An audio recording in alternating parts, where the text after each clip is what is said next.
હરિઓમ વિદ્યાર્થી મિત્રો, આજે આપણે ધોરણ 10 પ્રકરણ 12 એના આગળના જે ઉદાહરણના ક્વેશ્ચન છે ઇન્ડેક્સના પ્રશ્નો સોલ્વ કરીશું અને ત્યારબાદ સ્વાધ્યાયના પ્રશ્નો સોલ્વ કરીશું.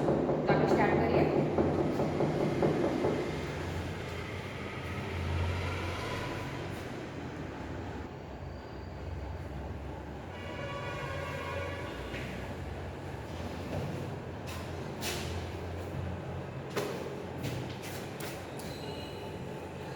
લાસ્ટ સેશનમાં આપણે વિદ્યુત પ્રવાહની તાપીય અસરના વ્યવહારિક ઉપયોગો એ સમજી ગયા હતા. વિદ્યુત પાવર એનું સૂત્ર શું છે?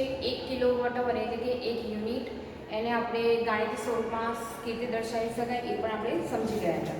તો ઉદાહરણ 12.12 પેજ નંબર 219 છે તમારા ટેક્સ્ટબુકમાં. એ આપણે હવે સોલ્વ કરીશું. એક વિદ્યુત બલ્બને 220 વોલ્ટેજના જનરેટર સાથે જોડેલ છે, બરાબર.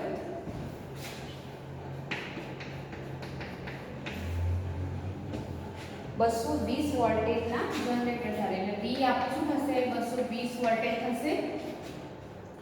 વિદ્યુત પ્રવાહ 0.50 એમ્પિયર છે. I = 0.50 ampere. તો બલ્બનો પાવર કેટલો થશે? શું કીધું છે? બલ્બનો પાવર એટલે આપણે P શોધવાનું છે. વિદ્યુત પાવરનું સૂત્ર શું છે? P = V × I છે. તો આપણે મૂકી દઈએ કિંમતો.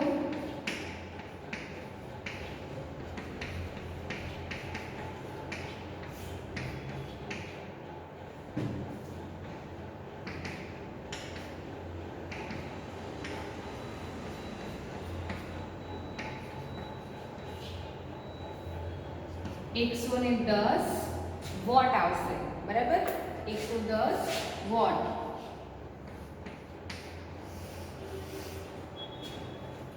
ઓકે. ઉદાહરણ 12.13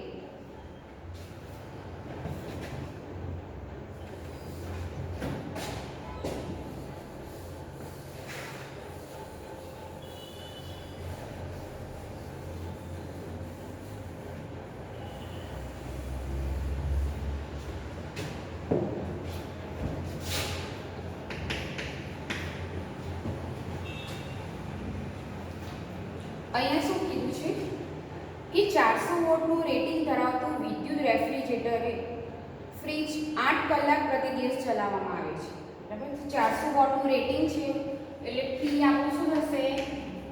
400 વોટ. વિદ્યુત પાવર કેટલો થશે? 400 વોટ થશે. હવે આ ફ્રીજ 8 કલાક પ્રતિ દિવસ ચલાવવામાં આવે છે એટલે દિવસના રોજ 8 કલાક ચલાવવામાં આવે છે. તો ₹3 પ્રતિ કિલોવોટ અવરના લેખે 30 દિવસ ચલાવવા માટેની ઉર્જા માટે કેટલો ખર્ચ થાય? બરાબર. હવે ખર્ચ શોધવાનો છે, પણ આપણે એના માટે પહેલા ઉર્જા તો શોધવી પડશે ને. ઉર્જા કેટલી વપરાય છે એ શોધવી પડશે. 400 વોટનું વિદ્યુત પાવર તો આપેલો છે, બરાબર. સમય પણ આપેલો છે. તો ઉર્જાનું આપણે સૂત્ર શું થશે? વિદ્યુત ઉર્જાનું સૂત્ર શું થશે? W = P × T, બરાબર. હવે પાવર આપણો છે 400. સમય, હવે સમય અહીંયા શું છે? 30 દિવસ ચલાવવા માટે રોજના 30 દિવસ છે. એક દિવસમાં 8 કલાક ચાલે છે ને આપણે 30 દિવસ માટે શોધવાનું છે.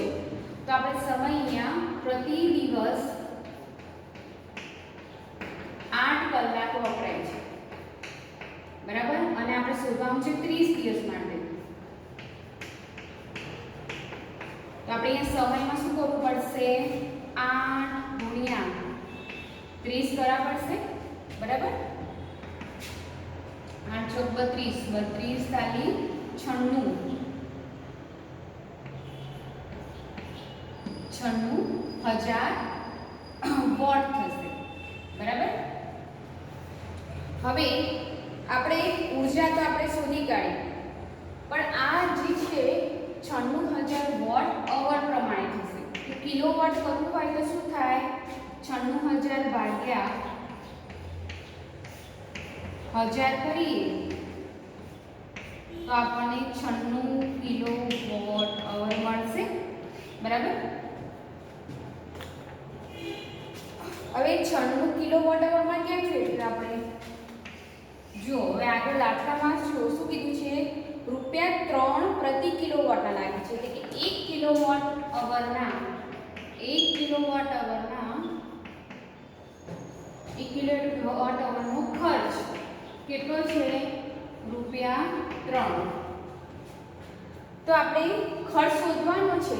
હવે આપણે અહીંયા ઉર્જા શોધી કાઢી, બરાબર. 96 કિલોવોટ અવર એટલે કે 1 કિલોવોટ અવર એટલે કે 1 યુનિટનો ખર્ચો ₹3 છે. તો 96 યુનિટનો ખર્ચો કેટલો થયો? તમે કિલોવોટ અવર પણ લખી શકો છો અને યુનિટ પણ લખી શકો છો, બરાબર.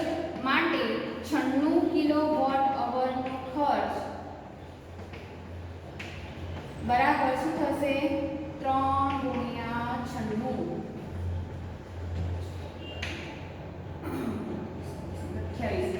₹288 થશે. કેટલા થશે? ₹288. તો આવી રીતે આપણે પાવરના સૂત્રની મદદથી અથવા વિદ્યુત ઉર્જાના જે સૂત્રની મદદથી ખર્ચ આપણે શોધી શકાય છે. જો તમારા ઘરમાં પણ તમે વિદ્યુત ઉપકરણ કેટલા સમય માટે વાપરો છો એનું વોટ આપેલું જ હોય છે, બરાબર. 400 વોટ રેટિંગ હોય. દરેક વિદ્યુત ઉપકરણનો પાવર અમુક પ્રમાણે ચાલતો હોય, વોટેજ હોય છે, રેટિંગ અલગ અલગ હોય છે. હવે અહીંયા રેફ્રિજરેટરનું 400 વોટ હતું, તો દિવસના 8 કલાક ચલાવવામાં આવે છે. તો જો તમને 1 યુનિટનો ખર્ચ હોય તો તમે આવી 30 દિવસનું તમે આવી કોઈ પણ વિદ્યુત ઉપકરણ, તમારા ઘરમાં જે પણ વિદ્યુત ઉપકરણ છે એનું દરેકનું વોટ નક્કી હોય છે. 200 વોટ હોય કે 300 વોટ ઉપર કાર્ય કરતું હોય છે. ઉદાહરણ તરીકે તમારું વોશિંગ મશીન છે, તો ધારો કે આપણે 200 વોટ ઉપર કામ કરે છે અને તમે દિવસના 1 કલાક ચલાવો છો, તો 1 યુનિટનો ખર્ચ તમને ખબર હોય તો તમે આવી રીતે મહિના પ્રમાણે તમે આવી રીતે શોધી શકો છો, બરાબર. હવે ઇન્ડેક્સના જે પ્રશ્નો છે કે વિદ્યુત પ્રવાહ દ્વારા અપાતી ઉર્જાનો દર શાનાથી નક્કી થાય છે? હવે ઉર્જાનો દર શેનાથી નક્કી થાય? પાવર દ્વારા, વિદ્યુત પાવર દ્વારા નક્કી કરવામાં આવે છે, બરાબર.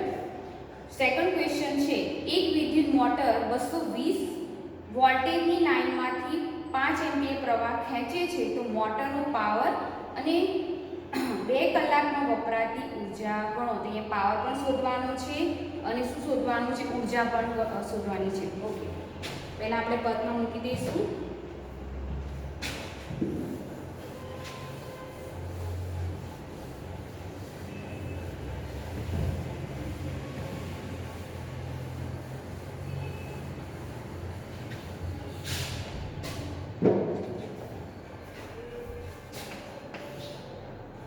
₹220 વોલ્ટેજની લાઈન 5 એમ્પિયર પ્રવાહ ખેંચે છે. I = 5 એમ્પિયર અને 2 કલાકમાં વપરાતી ઉર્જા ગણો. T = 2 કલાક આપેલા છે, 2 hours. ઓકે, તો મોટરનો પાવર P શોધવાનો છે અને વપરાતી ઉર્જા W પણ શોધવાની છે. તો અહીંયા સૂત્ર શું આવશે? પાવરનું સૂત્ર શું થશે? P = V × I. કેટલા છે? 220 ગુણ્યા 5.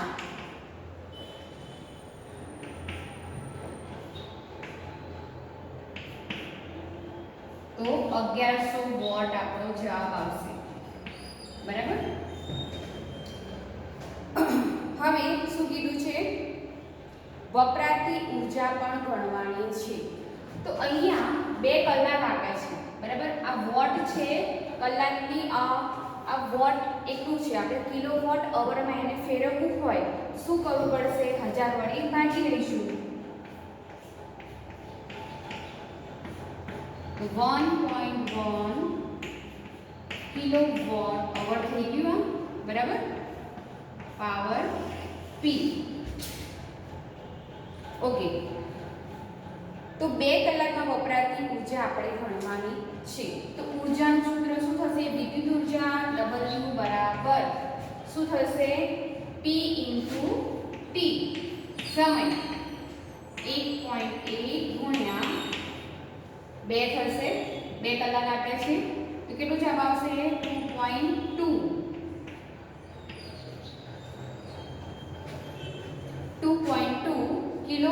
અવર થશે. તો વપરાતી ઊર્જા કેટલી છે? 2.2 કિલોવોટ અવર્સ. ઓકે, તો અહીંયા તમારા ઇન્ટેક્સના પ્રશ્નો પૂર્ણ થાય છે. હવે આપણે સ્વાધ્યાયના પ્રશ્નો સોલ્વ કરીશું. સ્વાધ્યાયનો પ્રથમ પ્રશ્ન છે, તમારે ટેક્સ્ટ બુક પહેલાં કાઢી દો, પેજ નંબર 221. કારણ કે હું ક્વેશ્ચન બોલીશ કે સમજો, તમારે જો વાક્ય સામે આવશે તો વધારે ખ્યાલ આવશે. તો પહેલો ક્વેશ્ચન વાંચો. આર અવરોધ ધરાવતા તારના 5 સમાન ટુકડા કરવામાં આવ્યા છે. હવે એક આર અવરોધ ધરાવે છે, એક તારનો ટુકડો છે જે આર અવરોધ ધરાવે છે, અને એના કેટલા 5 સમાન ટુકડા કરેલા છે.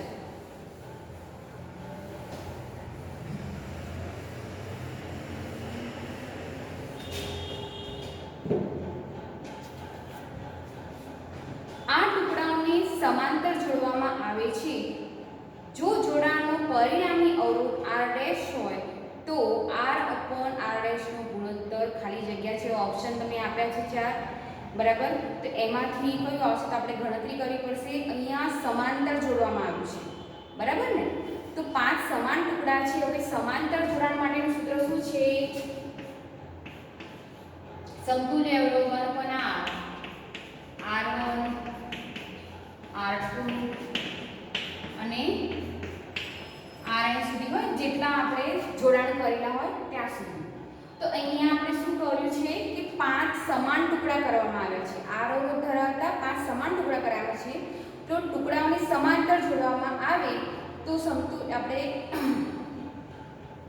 જો પરિણામી અવરોધ r' હોય, હવે એ પરિણામી અવરોધ એટલે કે સમતુલ્ય અવરોધ r' આપ્યું છે, તો એનું મૂલ્ય આપણે શોધવાનું છે. r/r' નું ગુણોત્તર શોધવાનું છે. શું કરવું પડશે? 5 સમાન ટુકડા કર્યા છે, તો શું થશે? અહીંયા 5/r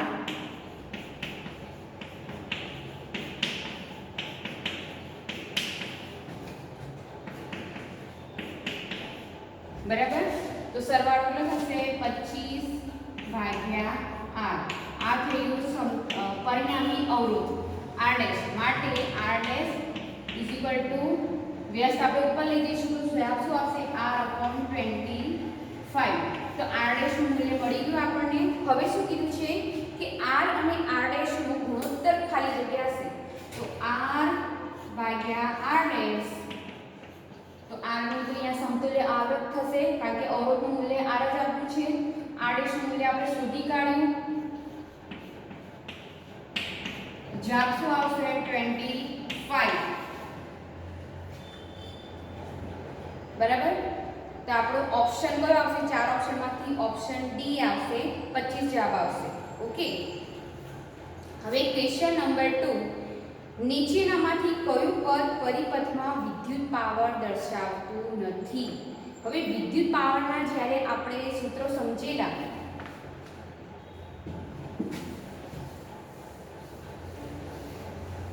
વિદ્યુત પાવરનું સૂત્ર 3 રીતે આપણે રજૂ કરી શકાય છે.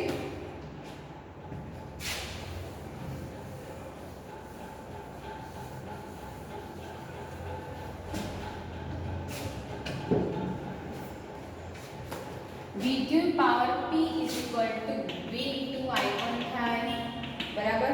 પછી P V2/R1 થાય અને P I2R1 થાય, બરાબર. હવે આ ત્રણેય વિદ્યુત પાવરના સૂત્રો રજૂ કરી શકાય છે આવી રીતે. આમાંથી હવે 4 ઓપ્શનમાંથી એક તો આ છે, આ પણ છે, આ પણ છે. બાકીનો ઓપ્શન કયો રહ્યો? IR², જે વિદ્યુત પાવર દર્શાવતું નથી. તો ઓપ્શન પૂછ્યું છે શું? કયું પદ પરિપથમાં વિદ્યુત પાવર દર્શાવતું નથી પૂછ્યું છે. તો ઓપ્શન આવશે તમારો બી, IR². ઓકે. Question number 3.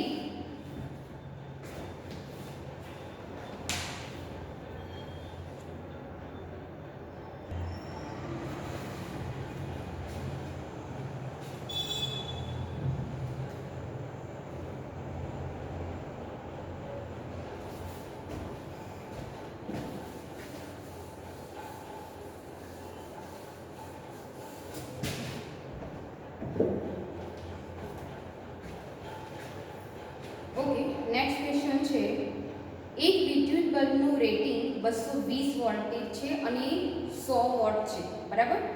હવે એટલે કે વિદ્યુત સ્થિતિમાન તફાવત કેટલો આપ્યો છે? V = 220 વોલ્ટ અને પાવર P કેટલું છે? 100 વોટ. જ્યારે તેને 110 વોલ્ટેજ પર વાપરવામાં આવે ત્યારે વપરાતો પાવર ખાલી જગ્યા હશે. તો અહીંયા આપણે શું કરવું પડે કે વિદ્યુત બલ્બનું રેટિંગ તો 220 વોલ્ટેજ આપ્યું છે, ત્યારે પાવર 100 વોટ છે. હવે 110 વોલ્ટેજ ઉપર વાપરવામાં આવે ત્યારે વપરાતો પાવર કેટલો થશે? બરાબર. તો અહીંયા શું થશે? સૂત્ર કયું વાપરવું પડશે? P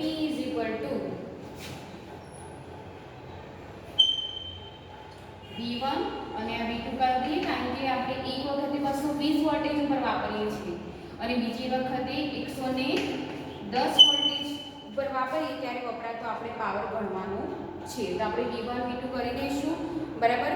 પછી શું કરવાનું છે? અહીંયા આપણે કરી દઈએ P1, શોધવાનું છે આપણે P2. તો પાવરનો અહીંયા આપણે કિંમત કઈ આપી છે? વોલ્ટેજની આપેલી છે. સૂત્ર કયું આવશે? P = V²/R. જ્યાં R અહીંયા શું થશે? therefore R અહીંયા સમાન છે, અવરોધ તો સમાન મળશે, બરાબર. માટે P સમાંતર શું થશે? V² થશે. હવે શોધવાનું શું છે? હવે આપણે ગુણોત્તર મૂકવો પડશે, બરાબર. તો P1/P2 = V1/V2 નો સ્ક્વેર.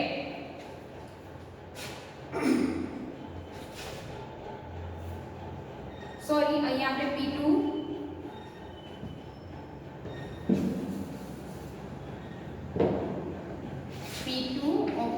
P1 = V2/V1 નો સ્ક્વેર. કિંમતો મૂકી દઈશું.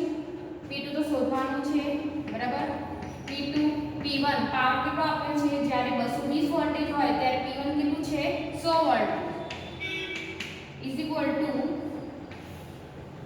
V2 કેટલા છે? 110 ભાગ્યા V1 કેટલા છે? 220.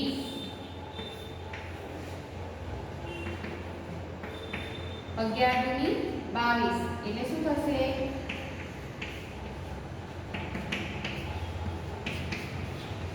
માટે 1/4 થશે. આનો સ્ક્વેર છે, બરાબર. એટલે શું થશે? 1/4. 100 આ જશે ગુણ્યા 100 એટલે 25 ચોક 100. માટે કેટલું? P2 નો આન્સર કેટલો આવશે? 25 વોટ. ઓકે. એટલે કે જ્યારે 220 વોલ્ટેજ હોય ત્યારે 100 વોટ વાપરીએ છીએ અને અહીંયા શું થાય છે? V2 110 વોટ હોય છે ત્યારે પાવર કેટલો મળશે આપણને? 25 વોટ મળે છે.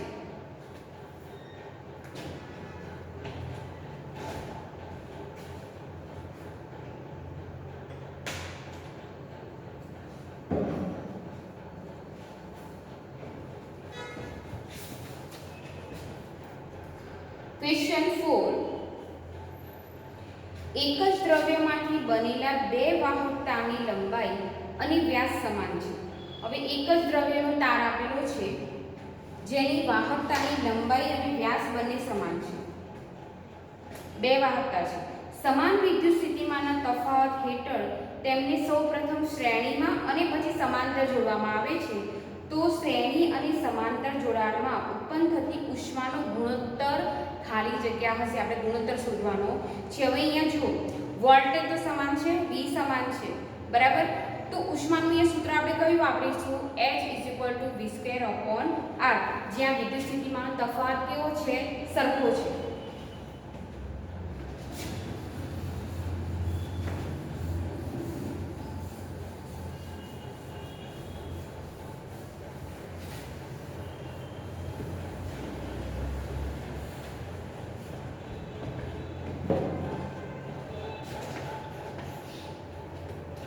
એક જ દ્રવ્યમાંથી બનાવેલા બે વાહકતાની લંબાઈ અને વ્યાસ સમાન છે. હવે સમાન વિદ્યુત સ્થિતિમાનનો તફાવત છે તો આપણે શું લખવું પડે કે વિદ્યુત સ્થિતિમાનનો તફાવત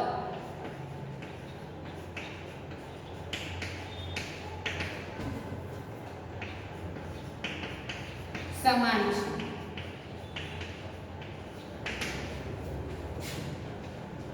સૌપ્રથમ શ્રેણીમાં અને સમાંતર જોડવામાં આવે છે તો આપણે બંનેનો ગુણોત્તર શોધવાનો છે. તો અહીંયા ઉષ્મા આપેલી છે બરાબર, ઉષ્માનો ગુણોત્તર શોધવાનો છે. તો H સૂત્ર શું થશે v²/r. ઉષ્માનો આપણે સૂત્ર જોઈ ગયેલા બરાબર, તાપીય જૂનો જે તાપીય નિયમ હતો બરાબર ને, H IR²RT અથવા H v²/r પણ આવે. બે ત્રણ સૂત્રો આવે છે. તો ઉષ્માનું સૂત્ર અહીંયા શું થશે v²/r, જ્યાં v વિદ્યુત સ્થિતિમાનનો તફાવત કેવો છે સમાન છે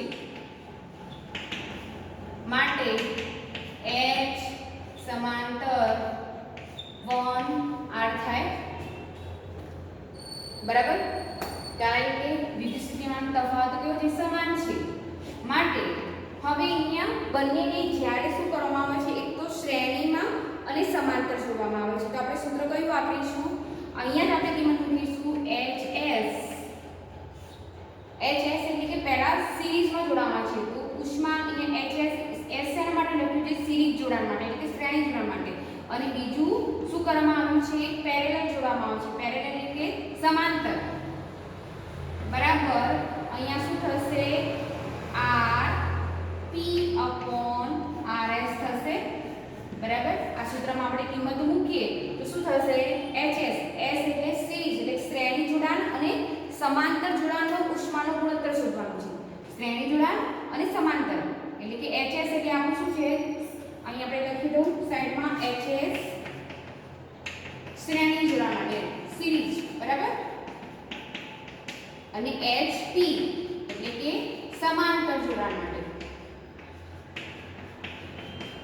તો H સમાંતર છે 1/r, કારણ કે v² અહીંયા સમાન છે તો અહીંયા શું થશે HS/HP. હવે કિંમત મૂકીએ આપણે તો RP/RS થાય. ઓકે, હવે શું કીધું છે કે બંનેનો ગુણોત્તર આપણે શોધવાનો છે. તો RP અહીંયા બે વાહકતાર આપ્યા છે, બે વાહકતાર માટે બે વાહકતા કે અહીંયા આપણે લખી દઈએ સમાંતર જોડાણ માટે એનો સમતુલ્ય અવરોધ કેટલો થશે, સમતુલ્ય અવરોધ 1/r. સમાંતર જોડાણ સૂત્ર શું છે 1/r = 1/r1 + 1/r2 છે. તો અહીંયા આપણે સમાંતર જોડાણ આપેલું છે તો અહીંયા શું થશે બે વાહકતાર છે ને, બે વાહકતાર છે તો આપણે શું થશે 1/r = 1/r એ 2/r થશે બરાબર. આ શેનું છે આપણે સમાંતર જોડાણ માટેનું સમતુલ્ય અવરોધ અહીંયા. તો અહીંયા આપણે શું કરવું પડશે RS કરવું પડશે, સોરી RT કરવું પડશે, પેરેલલ માટે છે એટલા માટે. ઓકે, હવે શું કીધું છે કે શ્રેણી જોડાણનું છે, શ્રેણી જોડાણ માટે શું કરવું પડશે બંનેનું આપણે ગુણોત્તર કરવો છે તો RP ને RS તો પહેલા શોધવું પડશે. તો શ્રેણી જોડાણ માટેનું સૂત્ર શું છે, શ્રેણી જોડાણ માટે સૂત્ર શું થાય કુલ અવરોધ ભાગ્યા જેટલા અવરોધ હોય એનો વ્યક્તિગત અવરોધનો સરવાળો. તો શ્રેણી જોડાણ તો RS કેટલા થશે, બે અવરોધ આપેલા છે તો R બે વાહકતાર છે એટલે એક વાહકતાનો અવરોધ R એટલે R + R એટલે શું થશે 2R થશે.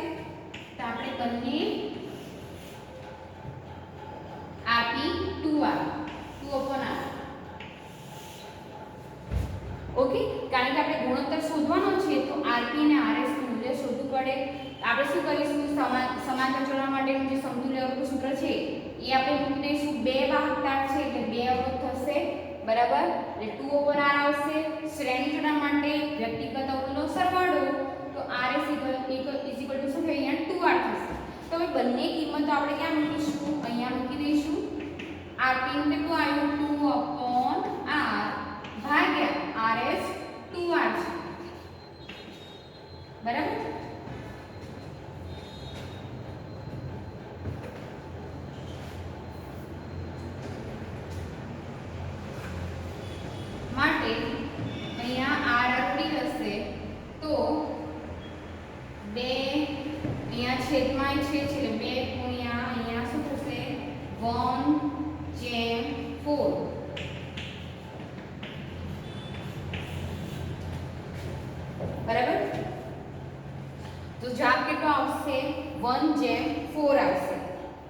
તો ઓપ્શન કયો આવશે આપણો? ઓપ્શન સી 1:4 આવે. તો અહીંયા જ્યારે તમે શોર્ટ ક્વેશ્ચન પૂછાયા હોય અહીંયા તો ઘણી વખતે ઓપ્શન આપેલા હોય છે. અહીંયા સૂત્ર જ્યારે પણ તમે અહીંયા ફિઝિક્સમાં તમે દાખલા ગણો, અહીંયા આ પ્રકરણમાં સૂત્રો ઘણા બધા છે. તો સૂત્રો પહેલાં તમારે યાદ રાખવા પડશે. આપણે વિદ્યુત પ્રવાહથી લઈને પછી વિદ્યુત સ્થિતિના તફાવત એ બધી કિંમતો તમારે યાદ રાખવી પડે. સમાંતર જોડાણનું સૂત્ર, શ્રેણી જોડાણનું સૂત્ર, પછી જૂલનો તાપ્ય નિયમ એનું સૂત્ર, એચ. હવે એચને પણ ઘણી રીતે રજૂ કરી શકાય છે. I2RT પણ રજૂ કરી શકાય. આમાં આપણે ઉષ્માનું સૂત્ર શું લીધું? V²/R એ પણ લઈ શકાય. પાવરના પાછળ 3 સૂત્રો છે. તો આ બધા સૂત્રો આપણે યાદ રાખવા પડે. ત્યારે તમે કઈ કિંમત આપી છે ને કયું સૂત્ર વાપરીશું એ તમને ખબર હોવી જોઈએ. ઓકે. પરિપથમાં કોઈ બે બિંદુ વચ્ચે વિદ્યુત સ્થિતિમાનનો તફાવત માપવા માટે વોલ્ટમીટર કેવી રીતે જોડશો? હવે કોઈ પણ બે બિંદુ વચ્ચેનો વિદ્યુત સ્થિતિમાનનો તફાવત માપવો હોય, બરાબર, તો વોલ્ટમીટરને હંમેશા સમાંતર જ જોડવામાં આવે છે. જ્યારે એ મીટર હોય કેવું હોય? વિદ્યુત પરિપથમાં શ્રેણી જોડાણ હોય. વોલ્ટમીટરને બે બિંદુ વચ્ચેની સામે, બરાબર, એટલે સમાંતર પેરેલલ જોડવામાં આવે છે.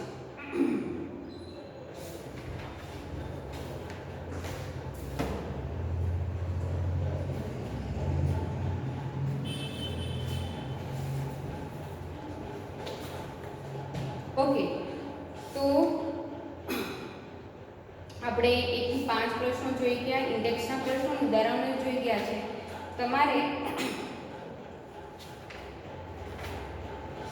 ઇન્ડેક્સના જે બે પ્રશ્નો છે પેજ નંબર 220 ઉપર અને સ્વાધ્યાયના 1 થી 5 પ્રશ્નો છે એ તમારે હોમવર્કની નોટમાં લખવાના છે. જે બાકીના હવે નેક્સ્ટ પ્રશ્નો છે એ નેક્સ્ટ સેશનમાં જોઈ લઈશું. કયા? 6 થી 14 પ્રશ્નો, ના 6 થી 18 છે તો આપણે પરવર્તી સેશનમાં લઈ લઈશું. ઓકે. તો હોમવર્કમાં તમારે કયા કરવાના છે? ઇન્ડેક્સના 220 ઉપર જે બે પ્રશ્નો છે ને 1 થી 5 પ્રશ્નો છે. ઓકે. અને તમારે સ્વાધ્યાયનો જે પ્રશ્ન છે આલેખવાળો ક્વેશ્ચન નંબર 7 એ આલેખવાળો છે. ખાલી ફક્ત મૂલ્યો આપ્યા છે ને આલેખ દોરવાનો છે અને અવરોધ ગણવાનો છે. બી વિરુદ્ધ આયનો આલેખ દોરી અવરોધકનો અવરોધ ગણવાનો છે. તો આ ક્વેશ્ચન ઈઝી છે. એટલે તમારે 1 થી 5 પ્રશ્નો, સ્વાધ્યાયનો 7મો પ્રશ્ન છે એ તમારે હોમવર્ક નોટમાં કરવાનું છે. બાકીના પ્રશ્નો આપણે નેક્સ્ટ સેશનમાં જોઈશું. દાખલા સેશન માટે આટલું રાખીએ. Okay, bye, thank you.